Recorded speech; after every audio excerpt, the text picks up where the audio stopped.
پیارے بچوں، شیخ چلی کا نام تو آپ نے یقیناً سنا ہوگا اور اس کی کہانیاں پڑھ کر لطف اندوز بھی ہوئے ہوں گے۔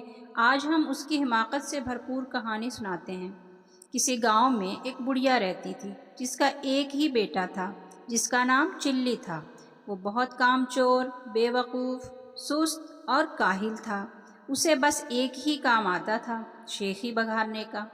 جہاں چند لوگوں کو اکٹھے بیٹھے دیکھتا، ان کے قریب جا کر خود بھی بیٹھ جاتا اور انہیں گفتگو کا موقع دیے بغیر اپنے جھوٹے سچے کارنامے بیان کرنے لگتا۔ گاؤں کے لوگ اس کی اس عادت سے بہت تنگ تھے اور اس کا نام ہی شیخ چلی رکھ دیا تھا۔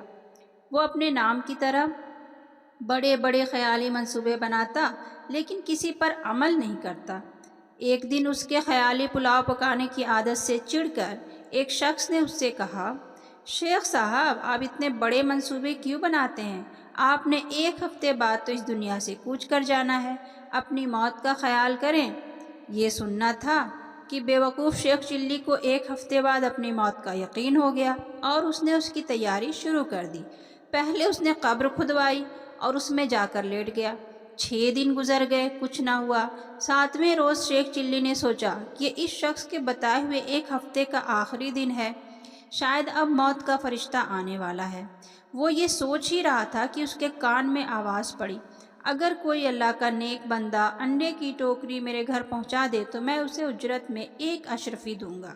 شیخ چلی اشرفی کا نام سن کر قبر سے باہر نکل آیا اور انڈے کی ٹوکری اٹھا کر سر پر رکھ لی۔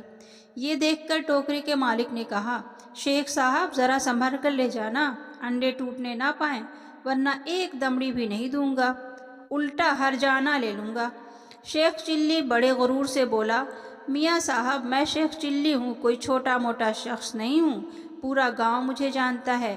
یہ کہہ کر وہ انڈے کی ٹوکری لے کر چل پڑا۔ خیالی پلاؤ پکانے کی تو عادت تھی۔ سر پہ انڈوں کی ٹوکری رکھ کر راستہ چلتے ہوئے اس کی ذہنی رو بہک گئی اور لگا خیالی پلاؤ پکانے۔ انڈے پہنچانے کی مزدوری مجھے 1 اشرفی ملے گی، بڑی رقم ہے، اس سے میں مرغی خریدوں گا، وہ انڈے دے گی، انڈے بیچ کر بکری لوں گا، جو بچے دے گی، بکری کے بچے بیچ کر گائے لوں گا، گائے دودھ دے گی، میرے بچے دودھ مانگیں گے تو میں ان سے کہوں گا، یہ لو دودھ۔